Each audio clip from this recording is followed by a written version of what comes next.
Boa tarde a todos e a todas. Estamos começando mais uma palestra e, infelizmente, só eu estou tendo acesso às mensagens aqui neste momento, mas hoje estamos aqui, a palestra não vai ser em dupla, né, Cleide, que você já fez ontem. Hoje ela está dando um apoio aqui, vai ler a página, fazer a prece, e daqui a pouco a gente começa, né? Por enquanto, só tem a mensagem da Kátia Jaque, como sempre, ali, muito presente, também saudando a todos e todas que estão chegando, e vou passar para a Cleide já fazer, enfim, dar suas contribuições, daqui a pouco a gente volta e dá início à nossa palestra, tá bom? Vou ficar um pouquinho aqui sumido, tá, Cleide? Aí já volto. Tá bom. Boa tarde, minha gente, tudo bom? Que sejamos todos bem-vindos, que Jesus nos abençoe a todos. Então, vamos começar. Só para dizer que a gente está aqui junto hoje, a gente conversou um pouquinho, para que a gente aproximasse um pouco mais da forma como a gente trabalhava na própria casa, sempre tendo alguém para fazer a prece, alguém para dirigir a reunião. Então, a gente está meio que dividindo as tarefas, né? Por isso que eu estou aqui hoje com ele.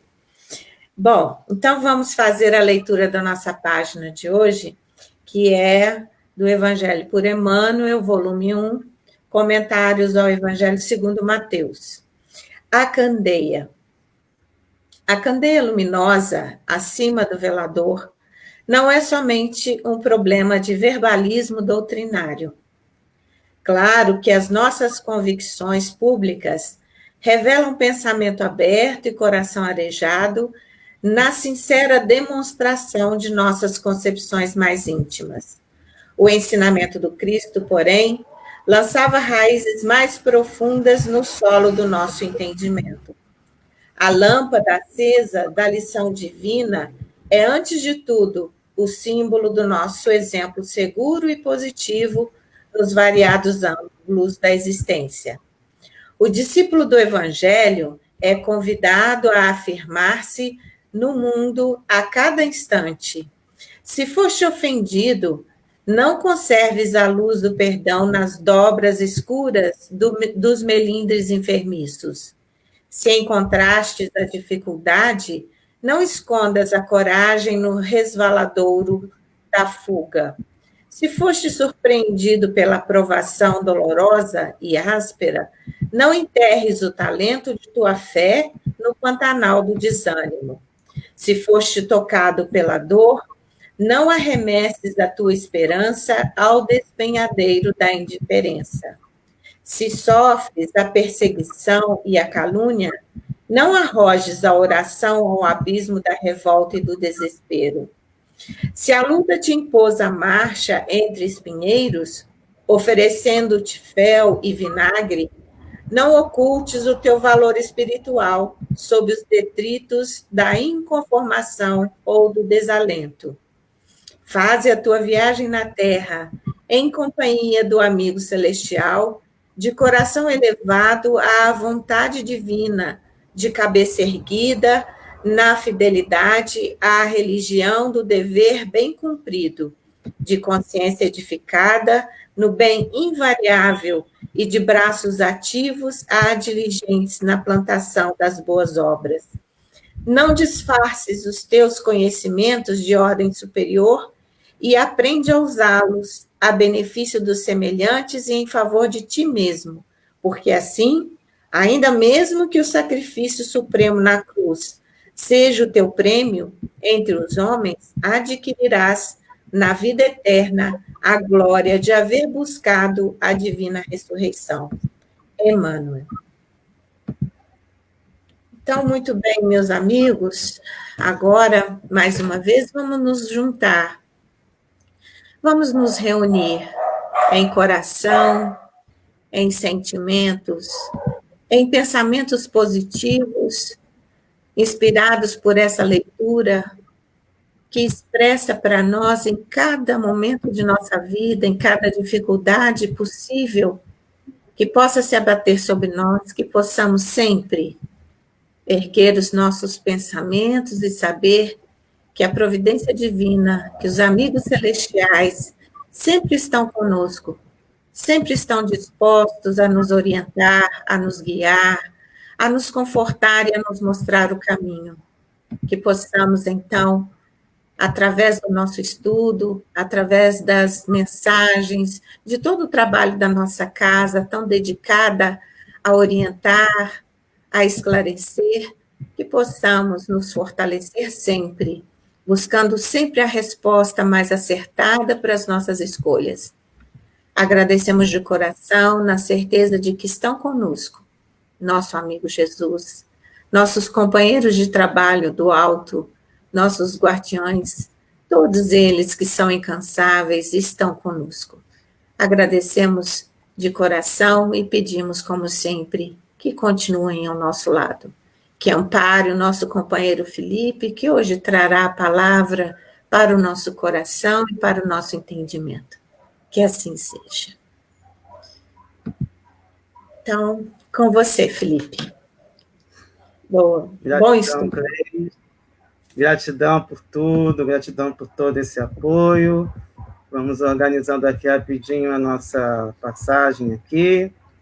E aí, geralmente, né, quem está acostumado a assistir palestra comigo sabe que geralmente eu falo de O Livro dos Espíritos. Mas hoje nós vamos trazer esse novo quadro, né? Eu sempre gosto de trazer coisas relativas, próximas daquilo que a gente costuma trabalhar. Nós temos aí o Evangelho segundo o Espiritismo. Para quem está começando a conhecer pela primeira vez, ele é dividido em prefácio, introdução e 28 capítulos. Talvez seja um dos livros mais curtos que Kardec tenha publicado, e apesar de ser tão curtinho e tão rápido de ler, ele é extremamente profundo e fecundo, ou seja, permite que a gente tenha diversas questões envolvidas. E hoje nós vamos trabalhar nesse capítulo 14, Não ponhais a candeia debaixo do alqueire. E nós vamos trabalhar basicamente 2 temas. Vocês vejam que é dividido em 5 partes. Candeia sobre alqueire, porque Jesus fala por parábolas. Não vades ter com os gentios, não são os que gozam de saúde que precisam de médico, coragem da fé e carregar sua cruz, quem quiser salvar sua vida, perdê-la. Então, vocês já têm uma espécie de spoiler para as próximas exposições, mas já ficamos aí, vamos analisar logo esses temas. Quando a gente pensa em candeia debaixo do alqueire, não sei se todos pensam nisso, mas essa é a imagem, provavelmente, que Jesus andou imaginando quando ele criou essa imagem. Então, ao invés de trazer as definições, eu preferi trazer a imagem para a gente ter uma ideia do que Jesus queria dizer com isso. Então, fica aí, vocês estão vendo aí essa vela, seria a candeia, e o alqueire é exatamente esse cesto, que a gente pode dizer assim, que cobriria essa vela, ou esse fogo, essa iluminação que nós temos aí. Então, pegando logo as passagens que Kardec selecionou para tratar desse assunto, nós temos uma passagem do Evangelho atribuído a Mateus, capítulo 5, versículo 14. Ninguém acende uma vela e a coloca debaixo de um balde, mas no castiçal, e assim ilumina todos os que estão na casa. Basicamente, eu, em vez de pegar a mensagem, da forma ela está no Evangelho segundo o Espiritismo, eu preferi trazer alguma que esteja mais de acordo com o nosso padrão e também mais próxima daquilo que seria próximo do nosso entendimento. E a tradução que eu peguei para o Evangelho atribuído a Mateus vem do Pastorino, que também foi um grande estudioso, e a gente até selecionou alguns trechos dele para a gente conversar. E vocês têm também a passagem do Evangelho atribuído a Lucas, capítulo 8, versículos 16 e 17. Ninguém acende uma lâmpada para a cobrir com um recipiente, nem para colocá-la debaixo da cama. Ao contrário, coloca-o num candelabro, para que aqueles que entrem vejam a luz. Pois nada há de oculto que não se torne manifesto, e nada em segredo que não seja conhecido e venha à luz do dia. O que é interessante nesses estudos? E legal que a gente estuda mais, a gente aprende mais quando a gente estuda, né? Essas palestras, é interessante por isso também. que o Pastorino, para fazer a análise dele, ele se baseou numa outra passagem de Lucas, capítulo 11, versículo 33 e 34. Ninguém, ao acender uma lâmpada, coloca num subterrâneo, nem debaixo de um balde, mas sobre o castiçal, a fim de que todos vejam a luz. A lâmpada é o corpo do corpo, é o olho. Quando o olho é simples, todo o teu corpo é luminoso. Mas quando for doente, todo o teu corpo fica trevoso. Vê, pois, se a luz que há em ti não sejam trevas. Pois se todo o teu corpo for luminoso, sem ter parte alguma em trevas, será inteiramente luminoso, como quando uma lâmpada te iluminar com o seu fulgor. Então, pegando essas 3 passagens para a gente complementar aquilo que Kardec nos trouxe, eu peguei os apontamentos interessantes de Pastorino. Por exemplo, sobre essa simbologia da luz. Ele faz uma relação com uma outra passagem, se não estudamos, vamos estudar posteriormente, que tem a ver com o sal da terra, o sal da luz do mundo. Ele diz que a luz tem como finalidade, tanto quanto o sal, servir aos outros e não a si mesma.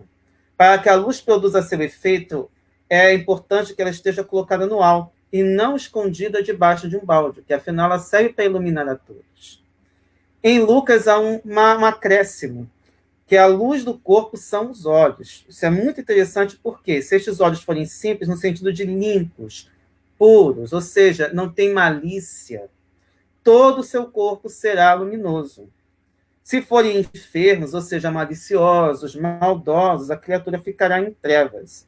E o que ele coloca também é o seguinte: a criatura que maldou, ou seja, tudo aquilo que a gente olha com uma segunda intenção, basicamente, a gente não olha com bons olhos, não no sentido de você ter a experiência de que aquilo não vai ser bom. É basicamente nesse sentido que eu gostaria que a gente pensasse. Muitas vezes a gente olha com os olhos da experiência. Você sabe que aquilo não vai ser bom. Como os jovens diriam, vai dar ruim, como os jovens costumam dizer. Mas, de qualquer forma, se você olha com esses olhos da experiência, mas olha com os olhos do espírito, como a gente costuma dizer, então você vai ter esses olhos puros, esses olhos limpos. Então, a criatura que maldou, ou seja, que olhou com um olhar egoísta, um olhar que não seja espiritualizado, será invadida pelas trevas da malícia que só existe nela mesma. E ele coloca até um exemplo de vocês verem um casal apaixonado, estão tendo um tato de carinho. Se você tem uns olhos mais amorosos, espiritualizados, você vai ter um olhar de, digamos assim, de empatia com aquele casal. Mas se você olha com os olhos maliciosos, você já pensa coisas que não seriam muito adequadas. Então, é importante sempre a gente ter esse cuidado com o nosso olhar. E uma outra coisa que ele nos traz é que o ensinamento profundo da luz que somos, devendo com ela iluminar o mundo, alerta-nos quanto às obrigações de nosso espírito e quanto à individualidade. Não se pede que saibamos, nem que falemos apenas, nem que façamos, mas que sejamos. O que importa é ser luz. E é esse o objetivo. Tanto que a gente imagina um espírito puro, um espírito muito iluminado. E aí quem estuda, por exemplo, na parte científica, sabe que o perispírito do espírito mais elevado, quanto mais evoluído, mais ele ilumina ao redor dele. E outra coisa que ele fala é a questão dos olhos intelectuais, que penetra a luz da mente que nos ilumina. Então, não importa se a pessoa, por exemplo, é cega do olho físico, ela enxerga com a alma, ela enxerga com o seu entendimento. Uma outra contribuição que eu achei muito importante trazer foi de Cair Barchutel, que diz o seguinte: não é tão difícil encontrar o que se escondeu, porque não há coisa oculta que não venha a ser manifesta. Ou seja, não há nada que fique escondido por muito tempo. Uma árvore má não pode dar bons frutos, e o combustível inferior não dá, pela mesma razão, boa luz. Julga-se a árvore pelos frutos e o combustível pela claridade, pela pureza da luz que dá. Então, essa correlação que ele faz com uma outra passagem do Evangelho, que é uma árvore má não pode dar bons frutos, também é importante para a gente entender a necessidade que nós temos de rever nossos posicionamentos e aproveitar esta oportunidade de ouro que é a nossa encarnação para a nossa evolução espiritual. E ele coloca ainda o seguinte: a luz do azeite não se compara com a do petróleo, mas todas juntas não se equiparam à eletricidade. Um bom exemplo, infelizmente eu preferi não trazer, que seriam mais coisas para a gente ficar vendo, não sei se vocês tiveram a oportunidade de assistir a um grande prêmio que foi em Singapura e foi feito à noite. Eles conseguiram iluminar de forma que parecia que era dia. Então, só para a gente ter uma ideia de como a eletricidade consegue ser tão importante nos nossos dias e consegue também transmitir outras questões que a gente muitas vezes não imaginava. Todos os que receberam a luz da sua doutrina precisam mostrá-la. Não a esconderem sob o balde do interesse, nem sob o leito da hipocrisia. Porque muitas vezes a gente estuda muito, mas não aplica. Então, a gente entra nesse dilema. O que a gente estuda aqui não é para a gente ficar guardado e ficar recitando perguntas do Livro dos Espíritos, recitando versículos da Bíblia. Elas são para que nós saibamos aplicar no nosso cotidiano. Ter a luz e não fazer iluminar é colocá-la sob o balde. É o mesmo que não a ter. E aquele que não a tem e pensa ter, até o que parece, lhe será tirado. Então, esse é o problema que nós temos e é o nosso dilema da nossa convivência na atualidade. Nós precisamos pegar tudo aquilo que aprendemos e procurar na prática. Para isso, todo esse incentivo também que há do movimento espírita, da prática, por exemplo, da reforma íntima, que uma outra autora chama, por exemplo, de autoeducação, que é bem mais profundo. Porque não é simplesmente modificar aqui e ali, é fazer uma revisão completa.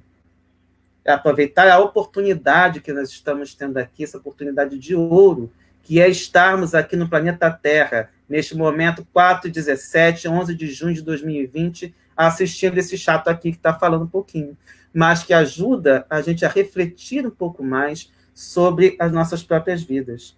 É fazer aquilo, por exemplo, que Santo Agostinho falou no Livro dos Espíritos, para fazer um balanço diário, de a gente fazer exatamente aquilo para perceber o que é bom, o que é ruim em nós, e o que a gente pode fazer para modificar esse lado ruim. É a fofoca, por exemplo, que a gente leva, é a mensagem que a gente passa que é engraçadinha, mas, por exemplo, pode ser engraçadinha para você, mas pode não ser engraçadinha para o outro. É aquela mensagem que depois você descobre que era um boato. Então, tudo isso a gente sempre tem que ser prudente também. E, é claro, nossos pensamentos. Vem um pensamento maldoso, a gente tem como repelir, a gente tem como mudar de atitude. E aí, continuando. Ao contrário, aquele que tem, mais lhe será dado. Isto é, aquele que usa tem por proveito próprio e de seus semelhantes mais será dado. Até porque, quanto mais a gente doa, mais a gente recebe. Como no passe. A gente está lá aplicando passe, hoje a gente está vibrando, já que a gente não pode estar presente transmitindo o passe presencialmente, mas a gente envia essas energias. E a gente sabe que a gente tem um companheiro, um amigo espiritual, também nos enviando energia para que nós possamos transmitir esse fluido da maneira mais adequada possível. Então, a gente nunca está desamparado. E, além disso, mais responsabilidade. Meu Deus, mais responsabilidade? Claro. Se você é capaz de fazer o pequeno, você vai ser capaz de fazer o maior. Afinal, Jesus não é governador do planeta? Nós também temos planetas a serem governados por nós futuramente. Mas, é claro, vamos cuidar bem das nossas casas, das nossas profissões, dos nossos estudos. Já está de bom tamanho. Aí depois nós podemos pensar em galgar patamares maiores. Assim como a luz que não ilumina, e o sal que não conserva, para nada presta. Assim também, os que se dizem discípulos do Cristo não cumprem os seus preceitos, nem desempenham a tarefa que lhes será confiada, só servem para serem lançados fora da comunhão espiritual e serem pisados pelos homens. É tudo que a gente não pode ser. Que será a hipocrisia não no sentido de xingamento, mas de ter um pouco crivo. Então, a gente precisa realmente saber aproveitar essas oportunidades e fazer o melhor possível, para que a nossa luz seja essa luz elétrica, grandiosa, e não simplesmente a luz pequenininha, aquela coisa meio que lamparina. A gente pode torná-la melhor a cada dia com o nosso trabalho. E aí nós vamos passar para essa outra passagem, gente. Saindo um pouco da candeia, que depois a gente vai juntar, já que Kardec junta as duas conexões, nós temos aí Jesus reunidos com os discípulos perto de um lago. E aí vem essa passagem. Evangelho atribuído a Mateus, capítulo 13, versículos 10 a 15. Chegando-se a ele, os discípulos perguntaram: por que lhes falas em parábolas?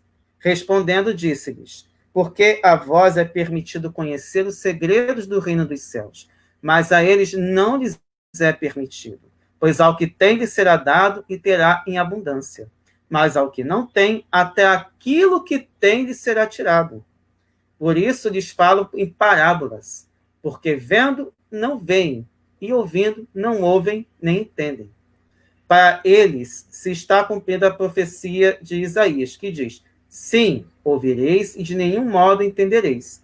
Sim, vereis e de nenhum modo percebereis, porque o coração deste povo se coagulou e seus ouvidos tornaram-se pesados.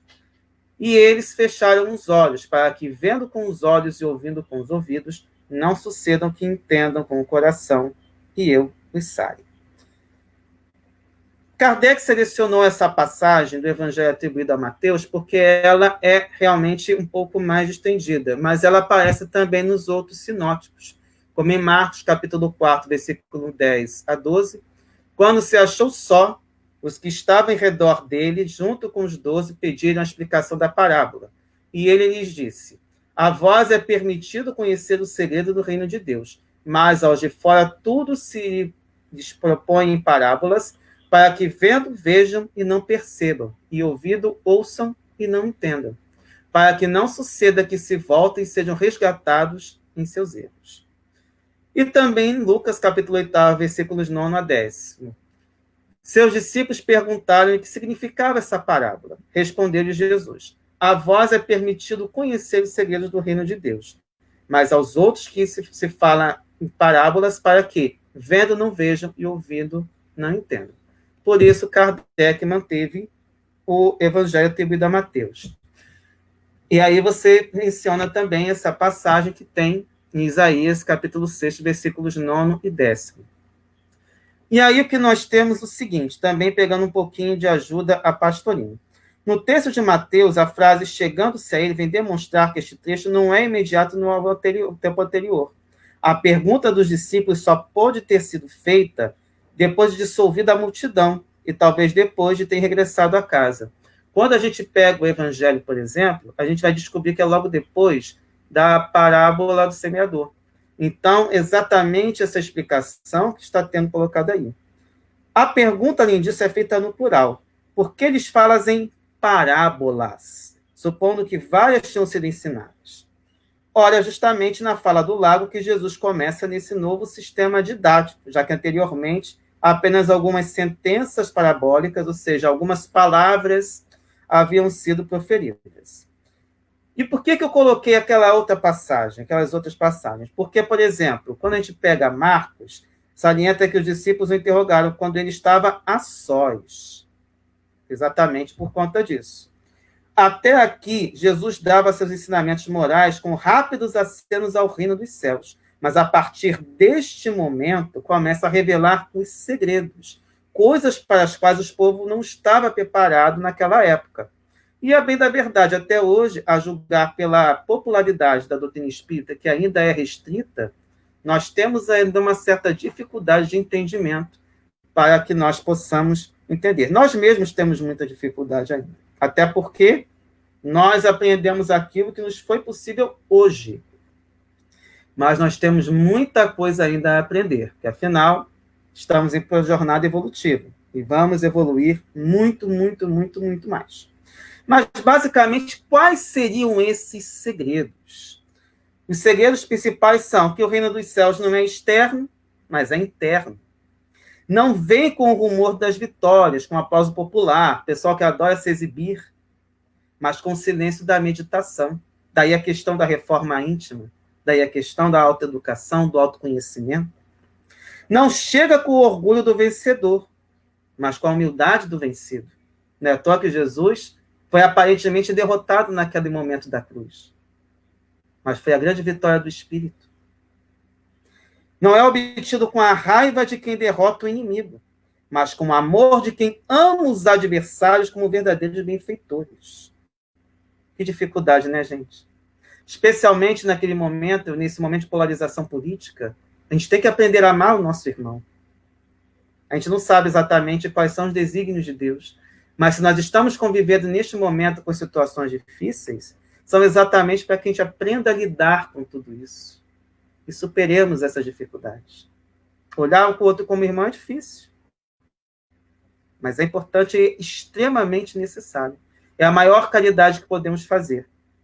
Se a gente não consegue acariciá-lo com nossos olhos, trazer um pouco de carinho, pelo menos não odiemos.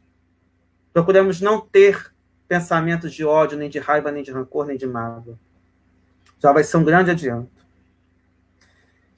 Não é obtido com a raiva de quem derrota o inimigo, mas com o amor de quem ama os adversários.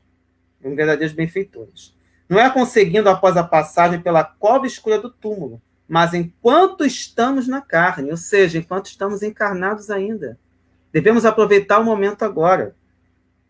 Não é deste mundo de lutas personalísticas, ou seja, não é da nossa sociedade que valoriza o ter, não é na nossa sociedade que valoriza a vaidade, mas é do mundo espiritual, em que, embora na carne, vive o espírito, a individualidade. Da importância da aplicação da doutrina espírita, de lembrar que nós estamos vivendo num momento temporário. Nós estamos na carne hoje, mas nós somos espíritos imortais. E mais do que isso, somos irmãos. Somos filhos do mesmo Pai. E é isso que nós devemos ter sempre em pauta. O outro é nosso irmão. É nosso filho, é nosso namorado. Vem dia dos namorados amanhã. É o nosso inimigo, é o adversário, é o obsessor. Somos todos irmãos. Não é constituído de títulos de soberania nem de superioridade hierárquica. Daí, por exemplo, a questão, sou chefe agora. Nada disso ajuda. Mas de vivência interior, sem aparências exteriores. Daí o grande exemplo de Jesus, governador do planeta, e Herodes como rei, o Pôncio Pilatos como prefeito, Publio Lentulus como senador. Jesus era superior a todos, um simples carpinteiro. Não é uma conquista visível aos outros, mas se realiza no secreto do próprio coração onde habita o Pai. E ele sabe. Ele sabe exatamente onde nós estamos, em que patamar nós estamos. Agora, juntando as duas, Kardec, com a sua pedagogia maravilhosa, consegue fazer. Juntando tudo que a gente viu até agora. Kardec puxa uma polêmica muito importante. Ele diz que é de admirar que Jesus diga que a luz deve ser colocada, não deve ser colocada debaixo do alqueire ou do balde, quando ele próprio constantemente oculta o sentido de suas palavras sob o véu da alegoria. Ou seja, estranho, né? Se ele fala que a luz tem que estar para todos, ele mesmo esconde, uma polêmica. Seria uma contradição? Claro que não. Jesus, como o maior pedagogo que a gente teve, também soube trazer esse ensinamento da melhor maneira possível. Todo ensinamento deve ser proporcionado à inteligência daquele a quem se queira instruir, porquanto há pessoas a quem a luz, por demais viva, deslumbraria sem as esclarecer. Basta tentar ensinar física quântica para uma criança que mal saiu dos coelhos, ou como saiu, por exemplo, das fraldas. Não vai entender. Tenta trazer, por exemplo, um Chico Buarque, um Machado de Assis, ou uma outra obra bastante sofisticada, um Guimarães Rosa da vida. Não vai. E para muitos de nós é difícil entender, porque são linguagens muito sofisticadas. Precisamos de dicionário, precisamos de alguma outra obra, às vezes, que nos ajude a compreendê-las. Vídeo que nós estamos estudando o Evangelho, muitas vezes a gente percebe ali, nossa, eu não tinha percebido. E olha, Kardec foi muito simples na sua elaboração de determinados textos. O que a prudência manda calar momentaneamente, cedo ou tarde será descoberta, porque chegados a um certo grau de desenvolvimento, os homens procuram por si mesmos a luz viva, pesa-lhes a obscuridade. Basta ver que quando foi no século XVIII, século XIX, houve o questionamento, por exemplo, do padrão que a igreja tentava impor. E a própria igreja teve que se modificar no século XX. Coisas básicas como, por exemplo, trazer uma tradução do texto bíblico na língua nacional. Quem começaram isso foram os protestantes, mas a igreja levou cerca de 400 anos para fazer o mesmo. A missa é rezada em latim, passou a ser em língua nacional também no século XX. Então, isso mostra o quanto a gente precisava, uma espécie de sacudida, para que pudéssemos rever toda essa passagem, toda essa ideia. É importantíssimo que a gente tenha essa consciência para que a gente não caia em determinados questionamentos desnecessários. Mas é importante que nós devemos isso em conta, até porque, conforme a gente tem no capítulo 19 de Evangelho segundo o Espiritismo, a fé necessita de uma base que é a inteligência perfeita em que se deve crer. E para crer não basta ver, é preciso, sobretudo, compreender. Não adianta rezar em latim se eu estou apenas verbalizando. Não adianta eu rezar um terço, por exemplo, ou rosário, ficar meia hora orando, se é que não tenho coração. Eu posso fazer tudo isso com o coração, mas se não tiver coração, não adianta de nada, é simplesmente palavras jogadas fora.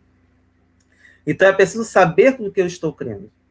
E que você creia na sua tradição religiosa da melhor maneira possível. Faça, mas faça com amor. Não faça por obrigação. Isso é que é o mais importante. E aí, continuando. A providência só revela as verdades, é claro, que as desvenda à proporção que a humanidade vai se mostrando amadurecida para as perceber. Ela as mantém de reserva e não sob alqueire. Ou seja, a luz não está escondida, mas ela está disponível. Mas é claro que a nossa inteligência não consegue perceber tudo. Um grande exemplo, um outro exemplo interessante que a gente pode pegar, andar de bicicleta. São várias forças que a física estuda para nos colocar ali de pé, em equilíbrio, que a gente possa fazer até coisas incríveis, como a gente vê por aí alguns espetáculos. Mas tudo isso a física explica. Agora, para quem não conhece física, imagina ter que aprender física para poder fazer aquilo. A gente faz sem precisar saber de tudo. Mas com a física, a gente vai fazer muito melhor. É basicamente nesse ponto que a doutrina espírita nos ajuda a compreender melhor algumas passagens evangélicas. Continuando. Os homens quase sempre as ocultam do vulgo ou da pessoa comum, daquele que não estuda ou não tem condições ou não teve oportunidade de estudar, com o intento de o dominarem. Esse é o que é o grande problema. Esses colocam a luz debaixo do alqueire ou debaixo do balde. E resultado disso, que todas as religiões têm tido seus mistérios. Uma coisa que a doutrina espírita não tem. Tudo que nós estudamos está nos livros. E o que a gente traz nas palestras são um resumo de tudo aquilo que nós podemos trazer, captar, coletar, exatamente para facilitar o entendimento, não somente o de vocês, mas também o nosso. Porque a gente fala aquilo que a gente conhece, se a gente não conhece, é melhor não falar. Então, por isso que muitas vezes as pessoas não falam. Mas o que muitas vezes acontece é tentar falsear ou colocar apenas para iniciados. E aí é aquilo que Kardec nos diz. A ciência e a inteligência avançaram e romperam um véu misterioso. Daí foi necessária a terceira revelação no século XIX. O homem ainda não pode compreender, lhe será sucessivamente desvendado em mundos mais adiantados, quando se houver purificado. Aqui na Terra ele ainda se encontra em pleno nevoeiro. Quanta coisa a gente olha para o passado, 1000 anos, 2000 anos, 3000 anos, 4000 anos. Se nós não tivéssemos passado por todo esse processo reencarnatório, nós não teríamos a menor condição de lidar com as tecnologias que nós temos hoje. Como, por exemplo, estamos aqui utilizando uma rede social, utilizando internet para transmitir essa mensagem. Nem usando a tecnologia de, por exemplo, vocês poderem me ver e ver também a passagem bíblica que a gente está utilizando para nosso estudo. Não teria a menor condição, seria magia, seria qualquer coisa. Quantas vezes, às vezes, na região mediúnica, às vezes a pessoa pergunta se aquilo é magia, se aquilo é bruxaria, e na verdade não é nada disso. São simplesmente melhorias que hoje nós conseguimos fazer por melhores conhecimentos. Daqui a 1000 anos, imagine o quanto nós estaremos entendendo melhor, fazendo melhor, trabalhando melhor, porque o nosso conhecimento será mais avançado. Mas para isso também precisamos estar mais moralizados, olhar melhor para o nosso irmão, amar o próximo como a nós mesmos, fazer a ele somente aquilo que gostaríamos que fizessem conosco. E tomando por base o exemplo do nosso amado Mestre Jesus. E aí, seguindo. Jesus se exprimiu por parábolas sobre as partes, de certo modo, abstratas de sua doutrina. Tendo feito da caridade para com o próximo e da humildade condições básicas da salvação, tudo o que disse a esse respeito é inteiramente claro, explícito e sem ambiguidade alguma. Sobre as outras partes, apenas aos discípulos desenvolveu seu pensamento, por serem eles mais adiantados moral e intelectualmente. Entretanto, mesmo com os apóstolos, ele reservou algumas coisas imprecisas, e coube somente à ciência e ao espiritismo revelado essas novas leis da natureza. Não sabemos se eles encarnaram novamente, não sabemos a história espiritual deles, mas o importante é saber que nós estamos aqui aproveitando esta oportunidade. E esta oportunidade é essencial exatamente para aprendermos um pouco mais, não somente das parábolas, que afinal, você tendo essa visão um pouco mais abstrata, por meio de uma história, a gente consegue compreender um pouquinho. Mesmo que seja um pouquinho, como na parábola do semeador, já é alguma coisa. Futuramente aprenderemos um pouquinho mais, porque leremos de novo. Se a gente reler 10 vezes a gente vai tirar lições novas a partir dali. Então, por isso que o estudo acaba sendo esse. E é por isso que todas as semanas nós temos vários estudos na casa, exatamente para que nós mantenhamos também essa sintonia e apreendamos um pouco mais da mensagem do nosso amado Mestre. Mas lembrando sempre que a lei principal é caridade e humildade. E aí, só para lembrar, temos lá no capítulo 17, muitos dos chamados e poucos os escolhidos, um espírito amigo disse o seguinte: aquele que recebeu é o que possui o sentido da palavra divina. Recebeu unicamente porque tentou tornar-se digno dela, porque o Senhor, em seu amor misericordioso, anima os esforços que tendem para o bem. Deus não retira das criaturas o bem que haja dignado de fazer-lhes. O próprio espírito que, por pródigo e descuidado, não sabe conservar o que tem e aumentar. Ou seja, o grande problema está que a gente, às vezes, quer aproveitar a nossa oportunidade aqui na Terra para fazer tudo que a gente não pode quando está desencarnado. Ou seja, a gente tenta aproveitar o lado material, ganhar muito conhecimento, trabalhar para ganhar muito dinheiro e se esquece que a gente não está aqui para isso. Nós precisamos comer, nós precisamos beber, nós precisamos estudar, nós precisamos tomar sol, nós precisamos respirar. Mas a gente precisa ter o cuidado do que é o supérfluo e do que é o necessário. E a nossa vida mais simples e com pensamento voltado para este amor, esse desprendimento, é o caminho a ser vivido. Com admirável prudência se conduzem os espíritos ao darem suas instruções. Só gradual e sucessivamente consideraram as diversas partes já conhecidas da doutrina, deixando as outras partes para serem reveladas à medida que se for tornando oportuno fazê-las sair da obscuridade. Se a houvesse apresentado completa desde o primeiro momento, somente é reduzido o número de pessoas que teriam mostrado acessível. Por exemplo, falar disso como um processo reencarnatório, como hoje a gente sabe como ele funciona, sem a menor condição. Falar, por exemplo, de pluralidade de mundos habitados. Falar, por exemplo, de como funciona o processo do passe, dessa transmissão de fluidos, sem a menor condição. Mesmo hoje a gente tem uma certa dificuldade, já que a ciência material não explica determinadas coisas que a gente sabe que acontecem. E é por isso a importância da doutrina espírita, para trazer todos esses aspectos que a ciência materialista e a filosofia também materialista também não conseguem explicar. e a religião, ainda presa nos seus mistérios, nas suas dificuldades, também não conseguem explicar. Mas a ideia do espiritismo não é substituir as religiões, mas ser um auxiliar de todas elas. E aí, para fechar, cada coisa tem de vir no momento oportuno. E por isso, oportunamente, vemos para não vades ter com os gentios. E aí nós temos essa passagem de Evangelho atribuído a Mateus, capítulo 10, versículos 5 a 7. A estes 12 enviou Jesus, dando-lhes estas instruções: não ireis pelas estradas dos gentios, nem entrareis nas cidades dos samaritanos, mas ide antes às ovelhas perdidas da casa de Israel. Pondo-vos a caminho, pregai, dizendo que está próximo o reino dos céus.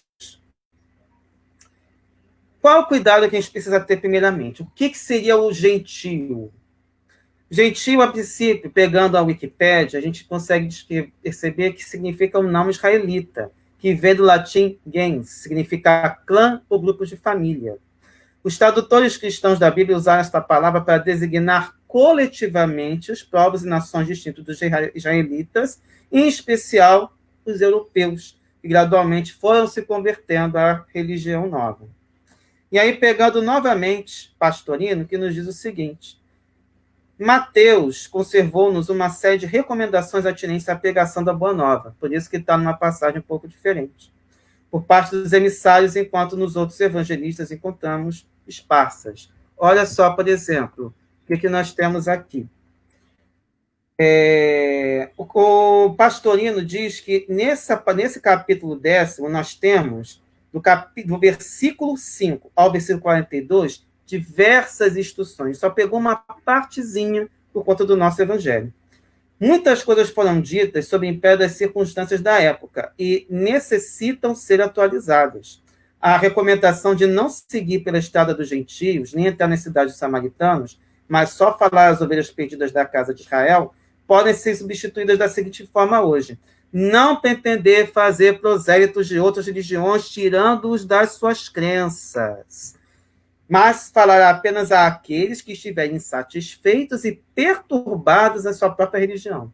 Não é à toa que Kardec, lá no Livro dos Médiuns, fala, por exemplo, que um dos grandes inimigos do espiritismo são os espíritas exaltados, que é aquela, por exemplo, nossa, eu me encontrei na doutrina, quero fazer tudo, aí não consegue fazer nada, que se atrapalha, que assume bando de compromisso. Você, por exemplo, se apaixona e quer que todo mundo leia, quer que todo mundo entenda, e não consegue entender porque a pessoa não quer entender. Não consegue entender porque ela está bem naquela doutrina dela. O importante, a rigor, é que a pessoa que esteja naquela doutrina aprofunde o seu conhecimento, independentemente se é doutrina espírita ou não. Inclusive nós, que devemos estudar Kardec com mais profundidade. É ótimo ler Chico, é ótimo ler Divaldo, é ótimo ler Ivone, mas Kardec em primeiro lugar, que a base está ali. Agora, qual é a questão dos 12? Porque os 12 são discípulos mais chegados, que depois foram chamados de apóstolos. Mas, a partir deste momento das instruções, os 12 se tornam efetivamente emissários de Jesus. E essas instruções fazem parte do comportamento que Jesus recomenda durante as viagens. O tema básico da pregação que a gente pega aí é a mesma fórmula de João Batista, que o reino dos céus está próximo, ou seja, não se acha distante no tempo. Por quê? Muita gente acha que o reino dos céus vai ser alcançado com a morte, mas não é assim que a gente entende. O reino dos céus não se acha após a encarnação, nem se acha no espaço, mas se acha a nós no tempo, ou seja, agora, já, e no espaço, dentro de nós. E aí, dentre outras coisas, a recomendação que está aqui: diretrizes básicas de seu comportamento, desprendimento total e absoluto de tudo que pertence ao plano material, inclusive às pessoas físicas e às organizações religiosas. Meu marido, minha esposa, quem disse que é teu? Nós somos irmãos, nós somos imortais. Nós temos uma espécie de contrato espiritual para vivermos juntos, mas ninguém pertence a ninguém. Somos filhos de Deus e somos irmãos, espiritualmente falando. Meu filho, meu pai, minha mãe, minha filha, minha irmã, nada nos pertence, nem nosso corpo. Nós somos usufrutuários. Nós estamos aqui de passagem. Nós somos espíritos. Nós estamos encarnados temporariamente. A tarefa é específica: ensinar a proximidade do reino dos céus, que se encontra dentro de cada um. Se não for aceito num local, numa família, saia para os outros, para os outros que estão perdidos, desorientados. Não é perdido simplesmente sem o Waze, perdido por aí, não. Está desorientado porque não entende o que está fazendo aqui. Nessa passagem rápida, distribuir paz, saúde, luz e amor, sem nada esperar de volta. Tem hora que dói, né? A gente doar e não receber nada de volta. Mas quem disse que era para receber? Você, de repente, já recebeu e não sabe. E aí, continuando com Kardec. Suas vistas não se circunscrevem ao povo judeu, mas abrange a humanidade toda. A mensagem do Cristo não era apenas para os judeus, mas tudo o que ele fala serviria para todos. Não é à toa que num livro que eu estou estudando, chamado Espiritismo e Religiões, por uma teologia pluralista, o autor, chamado André Domingues, traz uma coisa muito importante. Todas as religiões sérias têm basicamente a mesma mensagem: fazer aos outros somente aquilo que gostaríamos que fizessem conosco. E esse é um dos pontos que Kardec pauta muito bem. Os judeus já acreditavam no Deus Uno e esperavam o Messias. Com os pagãos, onde até mesmo a base faltava, estava tudo por fazer, e os apóstolos não se achavam ainda bastante esclarecidos para tão pesada tarefa, que depois coube a Paulo de Tarso e também coube a outros missionários que vieram com a intenção de trazer essa palavra também. A conversão dos gentios se daria a seu tempo, porque, a rigor, havia tempo suficiente, não somente por meio de outras encarnações, mas também por conta das experiências que as pessoas vivenciavam naquele período. E aí, Kardec nos diz o seguinte: procure primeiramente fazer prosélitos entre os de boa vontade, entre os que desejam luz, nos quais um germe fecundo se encontra e cujo número é grande, sem perderem tempo com os que não querem ouvir nem ver, e tanto mais resistem por orgulho, quanto maior for a importância que se pareça ligar à sua conversão. Então, eu só me converto se você fizer isso. Só me converto se eu receber uma mensagem do meu pai que desencarnou naquela condição. Só vou me converter, só vou entrar no doutrina espírita se você fizer aparecer um espírito aqui agora. Não dá, né, gente? Não é por aí. Mais vale abrir os olhos a 100 cegos que desejam ver claro do que a um só que se compraza na treva. Deixa ele na treva. Deixa ele lá, que no momento ele vai permitir, vai se abrir. Vamos ser bem sinceros? Somos eternos, somos imortais. Deus nos espera por toda a eternidade. Nós estamos aqui estudando e buscando nos melhorarmos. Mas, para outros que estão em condições ainda não tão felizes, vamos dar tempo ao tempo. Deus espera em toda a eternidade. Mas, é claro, fazendo a nossa parte, vamos sair de todas as dores e alcançar um mundo muito melhor. Deixar tranquilos os outros não é da mostra de indiferença, mas de boa política. E aí, infelizmente, a gente tem irmãos de outras doutrinas, que muitas vezes isso incomoda muitas pessoas, que vêm tentando impor uma visão do nosso mestre, da palavra, e que muitas vezes nos acordam, enfim. Não é uma boa política, mas por que acontece isso? Muitas vezes, nós temos por finalidade, ou seja, o que está na nossa mente como espíritas? Para a gente melhorar, para a gente precisa passar por esse processo. Você encarna, evolui, encarna novamente, evolui, a gente sabe que é um processo. Mas outras doutrinas, por exemplo, têm como filosofia: entra para a minha igreja, entra para o meu templo, que você já estará salvo. As pessoas não querem que você fique perdida. Então, por isso, vem até você para tentar te converter. Não usa exatamente da boa política, porque eles acham que a boa política é encher a igreja deles. Então, a gente tem que tomar esse cuidado e também ser bem, digamos assim, mais atentos para saber lidar com essas situações que não são muito fáceis. São situações realmente constrangedoras às vezes. Mas a nossa parte, a gente não pode fazer o mesmo. Lembra que já falamos sobre o que Kardec comentou. Há ideias que são como as sementes. Não podem germinar fora da estação apropriada, nem em terreno que não tenha sido de antemão preparado, pelo que melhor é se espere o tempo propício e se cultivem primeiro as que germinem, para não acontecer que abortem as outras em virtude de um cultivo demasiado intenso. Então, não vamos tentar adiantar a colheita. Tudo tem seu tempo. E Deus sabe melhor do que nós o tempo para cada um de nós. Nós temos de aproveitar esse momento em que nós estamos aqui. Vamos fazer isso da melhor maneira possível. Vamos aproveitar nossas encarnações. Vamos aproveitar esse tempo que nós estamos vivendo em casa, com nossos irmãos, nossos amigos. Lidar cada vez melhor com todos os nossos inimigos. Aproveitar também para estudar. Aproveitar para refletir. Vamos aproveitar esse momento. Tudo tem seu tempo.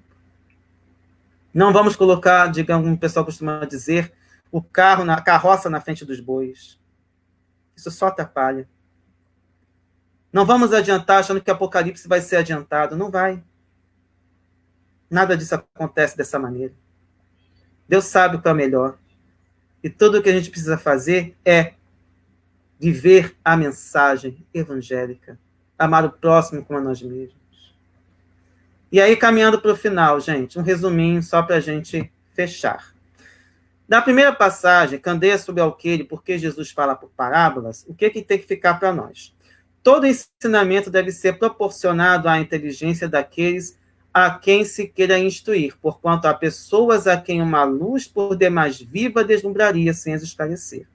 Cada coisa tem que vir no momento oportuno.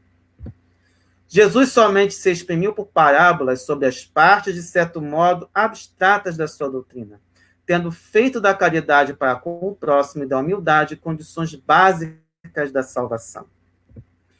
Já não vai ter com os gentios o que tem que ficar para nós, de fato. Procurem primeiramente fazer prosélitos entre os de boa vontade, entre os que desejam luz, sem perderem tempo com os que não querem ver, nem ouvir, e tanto mais resistem por orgulho, quanto maior for a importância que se pareça ligar à sua conversão.